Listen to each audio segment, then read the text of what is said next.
Hello everyone. This is Esteban. I am doing this video so that everyone can have a better understanding of what Skills Project 1 is and what exactly is expected. Um, I have a lot of students who are already panicking and basically saying I'm kind of lost and quite frankly it's understandable. I mean, the project itself, it's I think it's not difficult. It's just that the picture that I added, just to kind of give you a rough idea, kind of can make it a little bit of deceiving as far as expectations and all that. So, by all means, your final composition does not need to look like that. That was just a representation to get you the idea of how you should kind of arrange things. Um, I don't expect you to be a full blown professional within 3 weeks, especially because we have not jumped into a lot of the complexities of Photoshop. So, by all means, don't take it that way. But it is a challenging project, which is going to be helpful in the long run because this gives you the ability to actually explore a little bit more on your own, even though you have not jumped into certain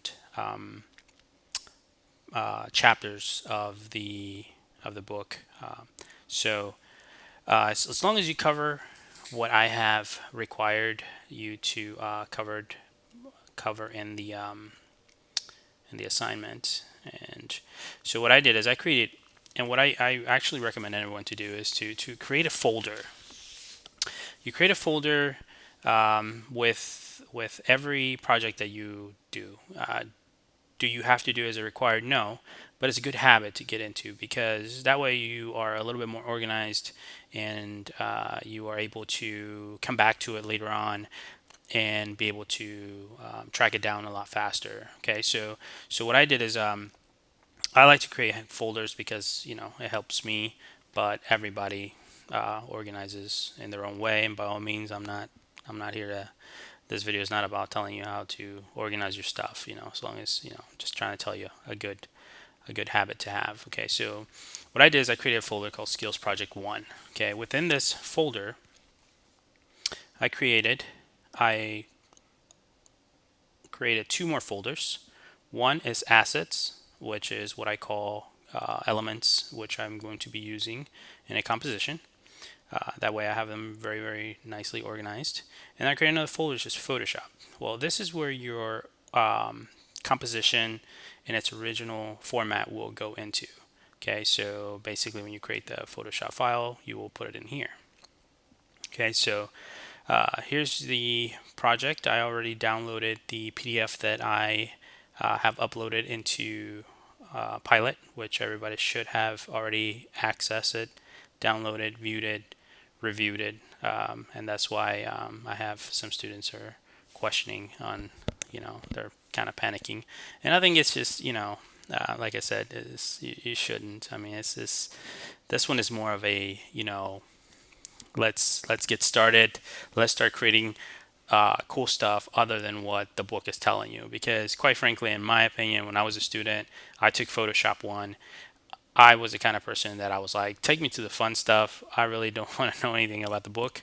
But I learned the hard way that it doesn't work that way. Okay, so you have to learn how to navigate through the software, know where your tools are, know what tools do what, so that later on, when you actually have a project that you're working on and it's very complex, you can make the best choice on tool and the best shortcut.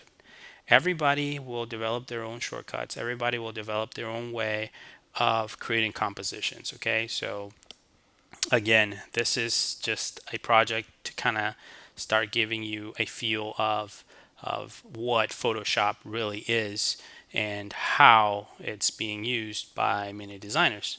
Okay, so let's open the PDF.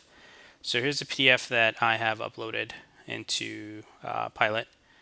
And so the instructions are shown above. It's an example of the human figure. You are being asked in this assignment to complete a similar composition. Now, there it is, similar, not exact, but it has to be similar. Okay, for an image for a magazine article. Now, I just kind of put like a little bit of a realistic scenario because that kind of makes it a little bit more interesting.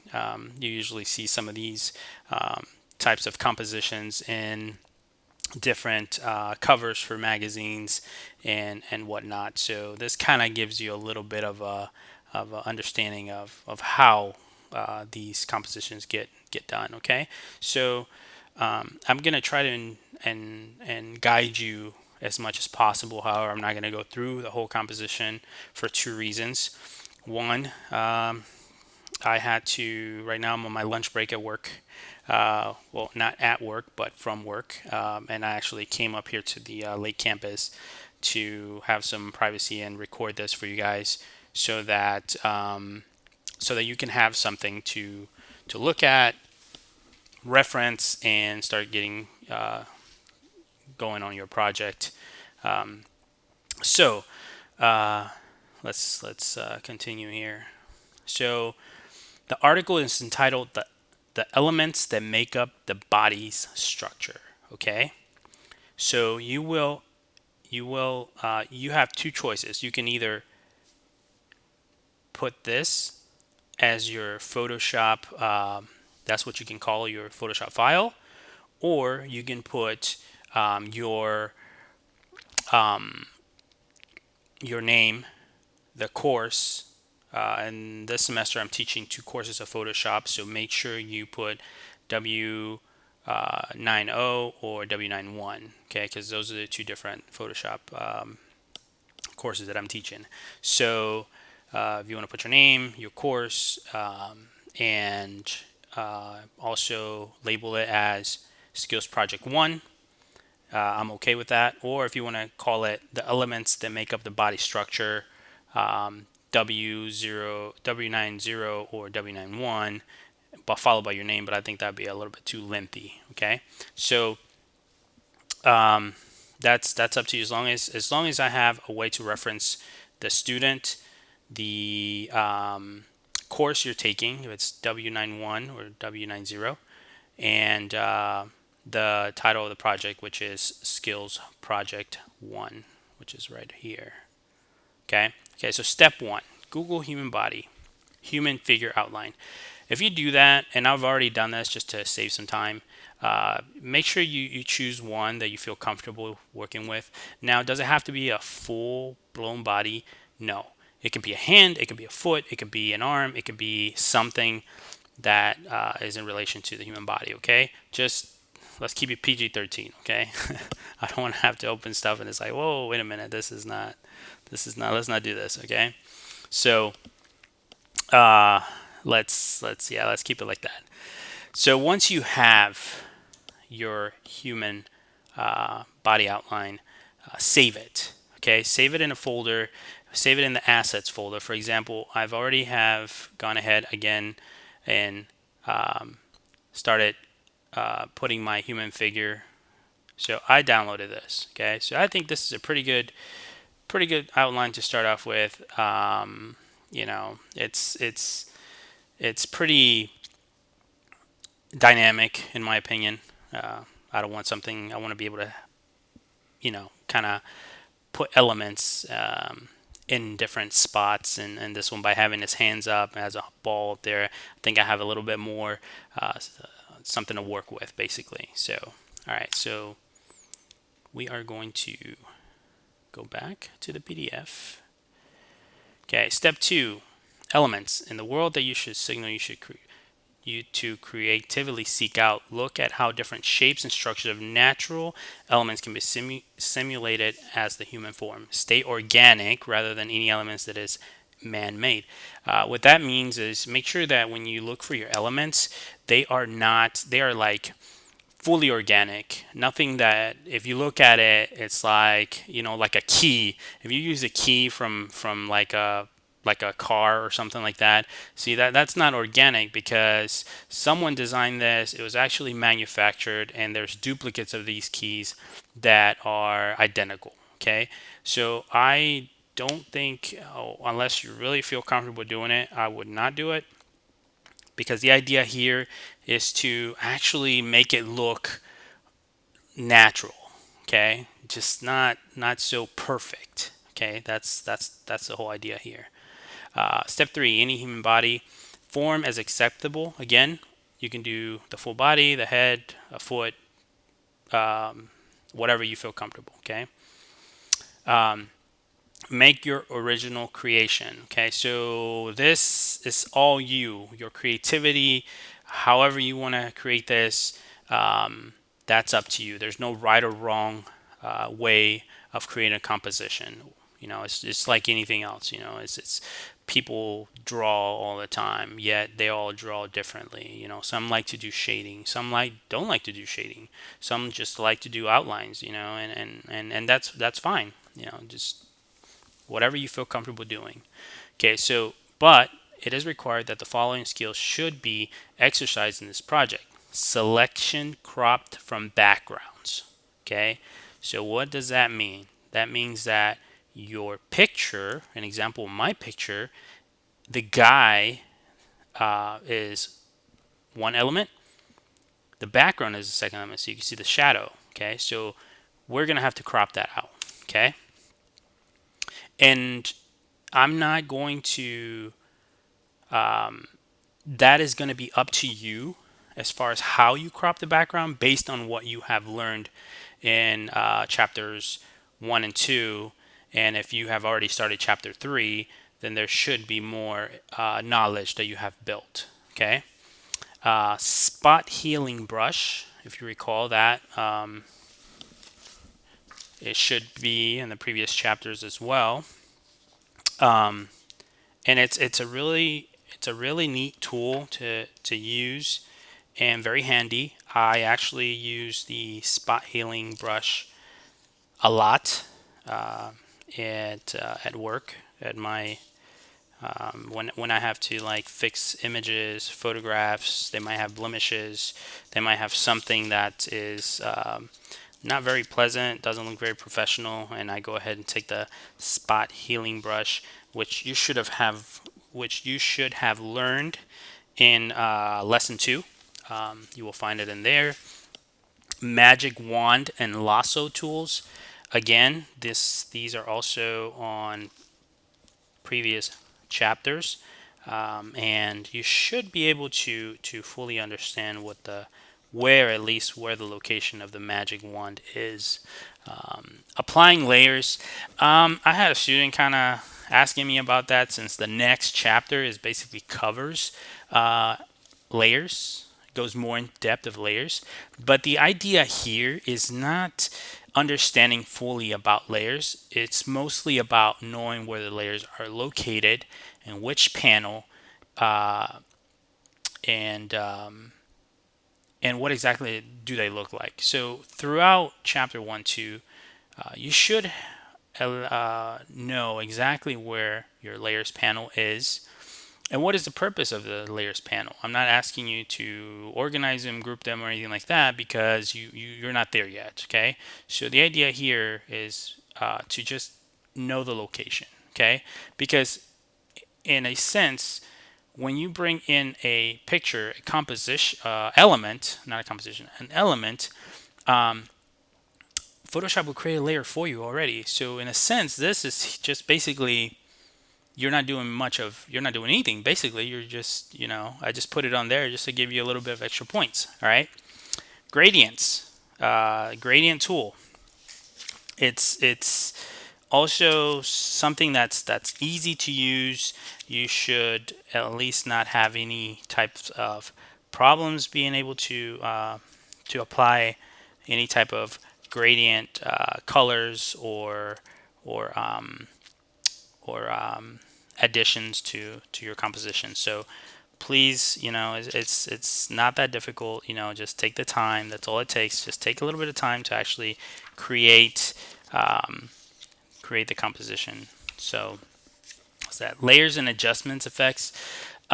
This one is also very easy to find, not hard to actually kind of, and I'm going to cover this here in a little bit, how where exactly you will be able to locate these types of tools, and how to add to them. And then at the end, it's going to be up to you guys to use them appropriately, however you feel like you want to create a composition. And any skills from 5 and 6 are allowed. So basically, any skills from gradients to layers, that's basically all I'm saying. Okay, um, so let's kind of get started on this. So I'm going to get out of here, and I'm going to go to Photoshop. What I'm going to do is I'm going to copy this, go to Photoshop, open up Photoshop.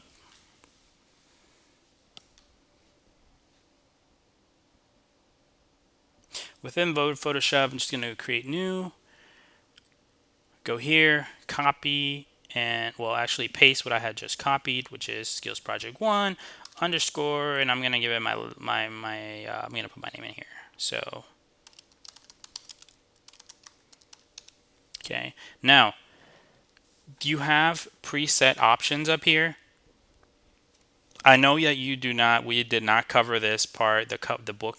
I don't think the book covers this part of this window, pop-up window. But what this is just basically, if you're going into photography, if you click on here, it's going to give you default sizes that are meant to be for photography. You have landscape, landscape 4:6, landscape 5:7, landscape 2:3, or a default Photoshop size, which is 7:5. And they're all already preset to 300 ppi. Okay, the reason that is set already like that is because if you're going to photography, you're most likely going to have to print. Okay, 300 ppi is always a requirement to get a high resolution picture. Okay, so that's what that means. If you go into print, if you're going to go to a brochure, if you're going to do a magazine, if you're going to do a pamphlet, or if you're going to do wedding invitations, you would go under print and you would select one of these pre-made presets to be able to print. Again, you're going to print, so it automatically will give you a resolution of 300. Rule of thumb is anything that you are going to print will need to be set at 300 ppi for web viewing, for websites. If you're designing websites, if you're doing anything that has to do with mobile phones, that 300 ppi will not apply. Okay. Art and illustrations, same concept. You have these different types of templates. Okay, so choose wisely. In this case, we're going to go into for web viewing. So I'm just going to click on this one. I'm just going to go to something that I feel comfortable with. Well, actually, I'm not even going to create this because I pretty much already know what I want to do. So I'm going to create my own custom artboard. So I'm going to go here. I'm going to change I like to work in inches. I feel more comfortable working in inches, but if you click on here, you have the option of going into inches, pixels, centimeters, millimeters, whatever you feel comfortable with. I feel comfortable doing it in inches. Okay, so it's saying here my width is going to be 18 inches by 10.66. I don't think I want to do that. I'm going to do 8.5 by 11. Orientation, I'm going to go for portrait. I'm not going to do artboards. Uncheck this. I don't like to, I personally myself do not like to be designing within different types of artboards. I just like to make sure that I just have one artboard and just worry about the layers. Okay, so uncheck this. Resolution, I'm going to leave it at 72 because that's what the recommended is. RGB color, 8-bit, everything else stays the same. Okay, so you create. There's our artboard.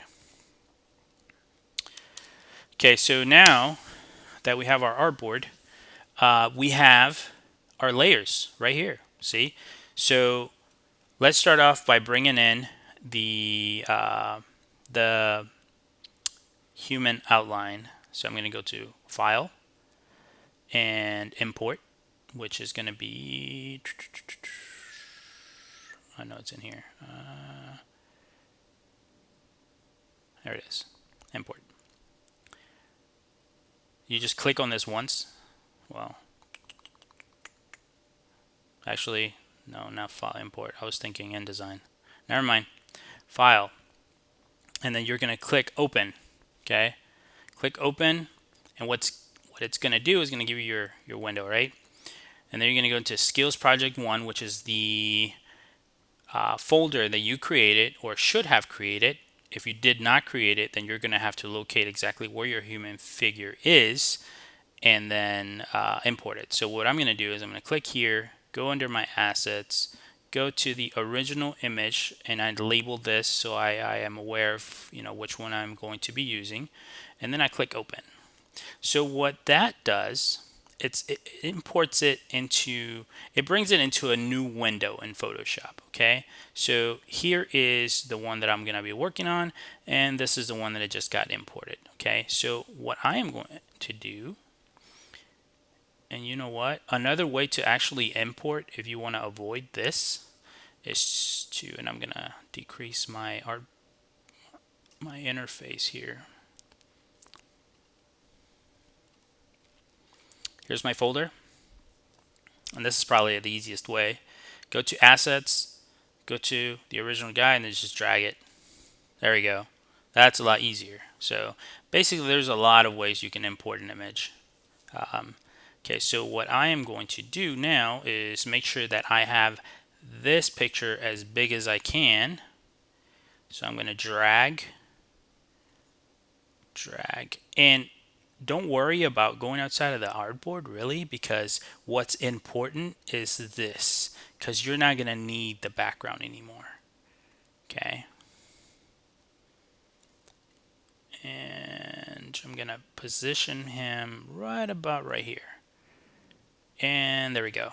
All right, so there it is. There's our artboard. There's a guy we're going to be working with. Okay. Now, notice over here when you dragged your image, what it ended up doing is creating a new layer that is labeled already. However, you called it right from the beginning. I called mine original image, and I'm going to leave it that way. I'm happy with that, okay? But also notice that by default, Photoshop creates a background layer for you, okay? So in this case, the background layer has a little bit of a lock. So that means that you cannot edit this layer in no way, shape, or form, okay, unless you click this little lock. Okay, so what I'm going to do is, first off, is I'm gonna keep my background, and I'm gonna basically give it a color, because at the end, what I want to be able to do is give it a little bit of a good perception. Okay, so I'm gonna click this eye here to hide this layer, revealing the background layer. Okay, so I'm going to click here. I'm going to unlock it. Over here is our gradient tool.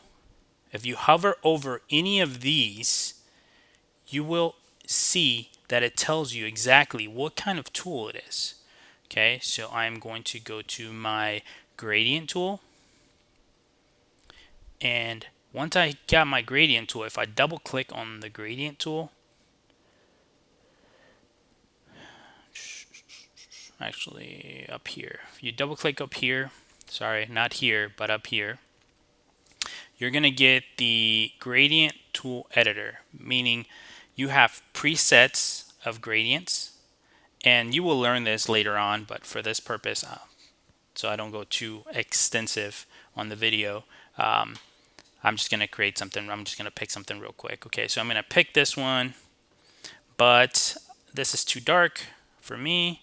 I'm going to change this to the color is going to be, I'm going to give it a little bit of a shade. I'm happy with that. So again, these are stoppers. If you click on this stopper, you can open up the color picker and then you can change whatever color you want. Okay, but again, that's up to you guys. This is the color. If you click on this stopper, it's going to tell you exactly the color, the location of the color, and if you want to delete it. If you click on this picker, this little, it's not really a picker, a stopper, sorry, this little color stopper, well, color stop, it tells you what color it is as well. Okay, so I'm happy with that. That's what I want to work with. Okay, so once you click OK, you have like this little cross hair looking tool, right? So this means that your gradient tool is active. You can notice here it's also active on this side. So what I'm going to do is I'm going to click here and I'm going to hold down shift. If you hold down shift and you click and drag, it keeps it straight. You won't go slant. So you just kind of go all the way down from here to here. Okay, now I like the color, but it's upside down. Okay, I want the dark to be in the bottom and the lighter to be at the top. So what I'm going to do is Control Z. Well, Command Z on a Mac, Control Z on a Windows. I'm going to do that, and I'm gonna. What it does is it goes back one step. Whatever step you just did, you can actually revert that. Okay, so now what I'm going to do is, because the colors are switched, I'm gonna start the opposite way. I'm gonna click here, hold down shift, clicked, and then go up. And I'm happy with that. So now your background's good. So now what we're gonna do is click here. What I am going to do, you guys don't have to do this, but I'm gonna put this as a background, label it. I like to label my stuff just to make sure that I have everything organized. Background. And then I'm gonna lock it. The way to lock it is just, here's a little lock right here. Click on that. Okay, so now I have my picture, my background ready to go. Now I can actually get this picture back on and start working with it. Okay, so there's the guy. So you see I have a background, but I want to be able to see my background. I don't want to see this white background that the image came with. So what I'm going to do is I'm going to click on the original image layer to make it active. So now this layer is active. If this is highlighted here, that means that this layer is currently active. If you click on the bottom one, that means this layer is active. But we already worked on this. We have a lock. Let's go back and work with the human outline. Okay, so now this is active. So what I'm going to do is I'm going to go to my selection tool, which in this case I'm going to be using the quick selection tool, and you get a little bit of a circle. Okay, this circle basically is like a brush. You're painting over whatever it is that you want to select. This, in my opinion, is my favorite tool to use for selections because it's quick, it's fast, and when I have a solid background like white, it kind of makes things a little bit easier. Okay, so I'm going to start up here, and you can see that it's already selecting this section. You can see these little, we call these marching ants, because that would basically is what I was taught that it looks like that. So I'm gonna decrease my brush, zoom in a little bit just to make sure that I got what I need. Like here, I'm missing a part here, missing a part here, and this does not have to be perfect. The only reason I'm doing this is because I want to take out the picture and delete the background. I don't need the background. Okay, so here's what I'm gonna do. select all this.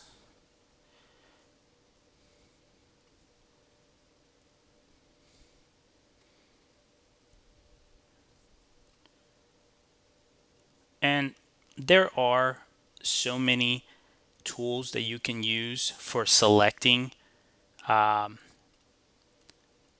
different parts and pieces of a photograph. And it's basically, this is like whatever you as you go along and you learn the different tools, whatever you feel comfortable with using, by all means, use it.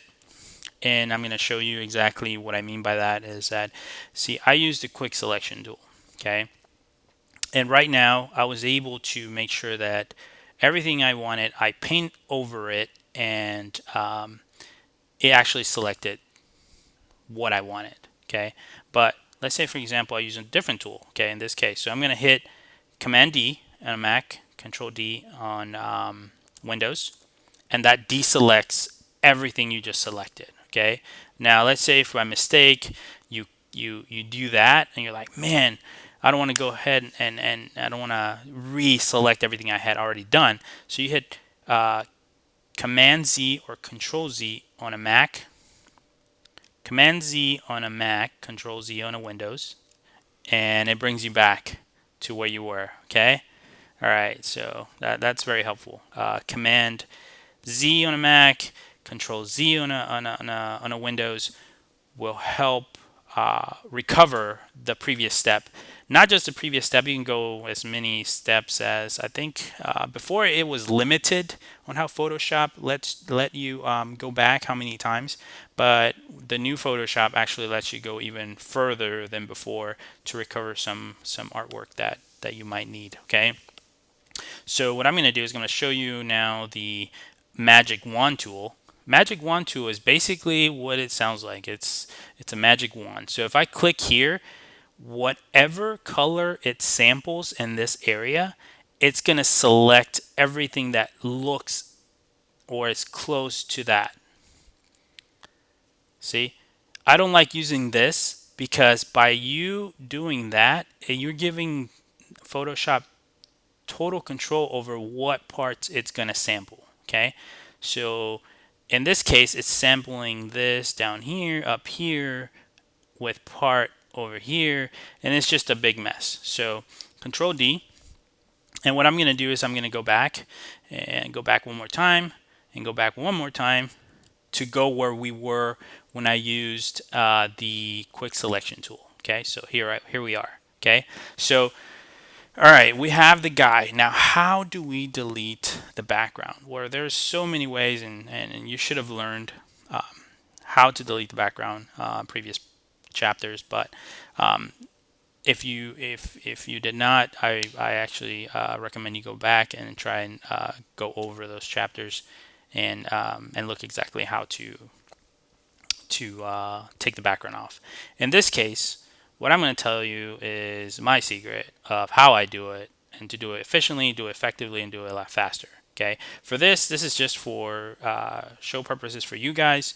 I'm not going to be sending us out to get printed. I'm not going to get so technical as to how to make the edges soft and all that good stuff, because in a sense we're not even using this picture. We're just using this as a guide to create our composition. Okay, so what I'm going to do is I'm going to hit Command J or Control J in Windows, and what that does is it cuts out whatever you have selected, eliminating the background. Okay, so here, let me show you. So this is the copy of the guy from the original image. And if we hide this layer, you don't see anything, right? It's like nothing.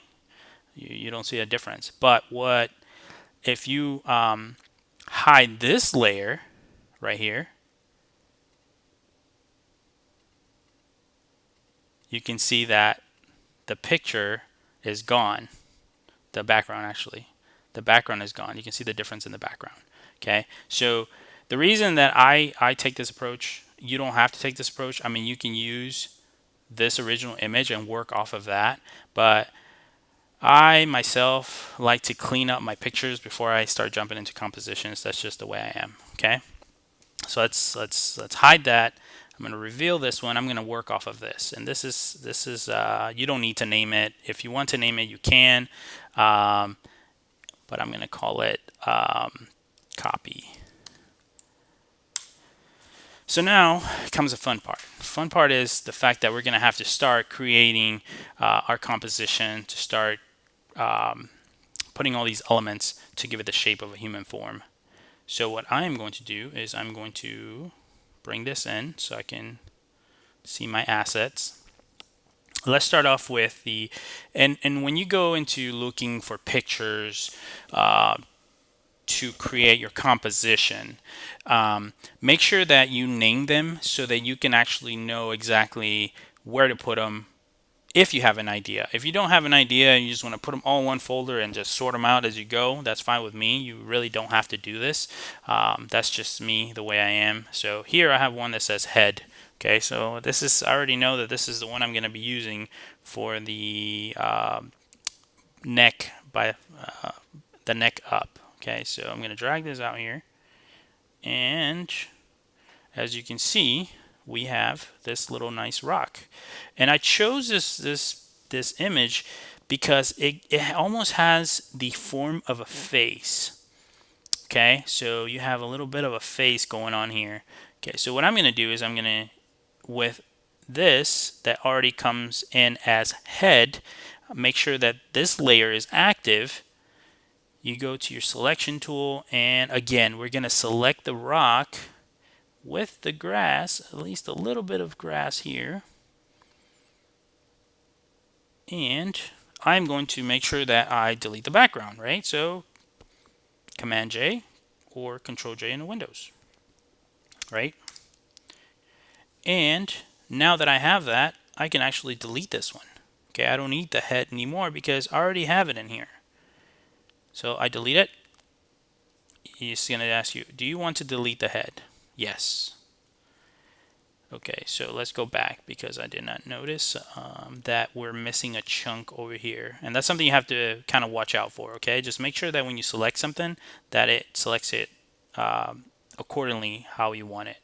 So I'm going to go back, Command Z again, Control Z on a Mac, on a Windows, and see how this section, I missed this section here. So I'm going to go back and I'm going to select it. Now I can hit Command J on a Mac, Control J on a Windows, and now I can actually go to the head and delete. Okay, so there we have our first element to start putting our composition together. Okay, so at this point, what I recommend is hitting Command S or Control S. I like shortcuts. It makes life a lot easier. It makes life a little bit faster. So get used to knowing how to use your shortcuts. Okay, so Command S on a Mac is save. So now what I am going to do is go to my desktop, Skills Project 1, go to the folder that I have created that says Photoshop, and click Save. Now, notice that it's already named the way I want it. It already, by default, Photoshop will create this extension for you. You don't have to do anything up here because you already did it from the get-go, okay? So click Save, press OK. Boom, your composition is now saved into that folder, which is Photoshop. Here it is.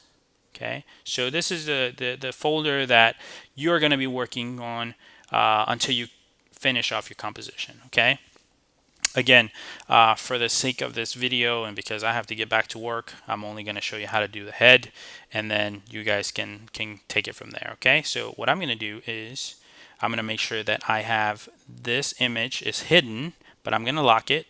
Well, you can't lock it when it's hidden, so I'm going to make it visible, lock it, hide it.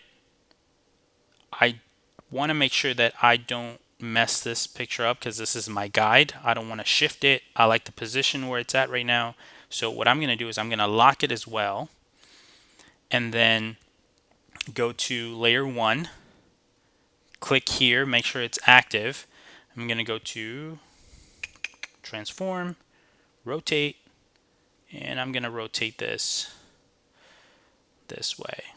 Now, notice that because I rotated it, it looks like if this was a face, it's looking this way, but yet our figure is looking that way. So what I'm going to do is I'm going to go back to edit, transform, flip horizontal. What that means is it's going to flip the image uh, in a horizontal plane. If you click this one, it's going to flip it, but it's going to flip it upside down because it's going on the vertical plane. Okay, so I'm going to flip it on the horizontal, and now our picture is facing this way. It's exactly what I want. Okay, now we're going to go back to transform, scale, and from here we are going to make sure that we, wait, I don't think I have scale selected. I still have rotate. So make sure that when you go to transform, you're going to scale stuff, go to the scale. And now we're in the scale. We're going to bring this down, and then we're going to start positioning it where we think looks good. For example, right about there. Okay, so here we go. Here's our first composition, our first element, which is the head. I'm going to zoom in, okay, right here. Now, I think that looks pretty good. I might bring it in just a little bit this way. There you go. All right, so there's your head. Okay, so now what I'm going to do is I'm going to give it a little bit of, more attraction to it, a little bit more creativity. So as you're doing this, you can actually go down here where it's FX. This is where your FX layers tools are, not layers. Your FX layer styles. You click on this and you hit blending options. It brings you to this window. So pop-up window. And then what's going to happen is these are different things that you can apply to this. Okay, you can do a bevel and emboss, stroke, inner shadow, inner glow, and all that, and so on and so on. You will learn about this a little bit later on, but I'm showing you so that you can actually apply it if you need to. Okay, I actually recommend that you do. So if you click on the bevel and emboss, see how it creates, like, look at the image here. Unclick, click, unclick, click, and you see that it's giving them a little bit lighter on the top, a little bit darker on the bottom. So here are the controls to it. So if you go up a little bit, you'll be able to see that it's actually creating like this shadow coming in from this side, right? So I kind of like that, so I'm going to leave it like that. I'm not going to mess with anything else. I think that should be sufficient. So now this layer has the FX on the right side, meaning that this layer has some sort of effect applied to it. Notice how these do not have that. And you can click on this little arrow here and it will collapse what's below. Here it's telling you exactly what effect does this layer have. Okay, you only apply the bevel and emboss. Click here and it hides it, or click here. Now if you want to change it, you just double click this little FX like that, and it pops back up. This is what you did in the previous time you were working on this. You can apply more, you can take it off, or you can do whatever you want. Okay, so there it is.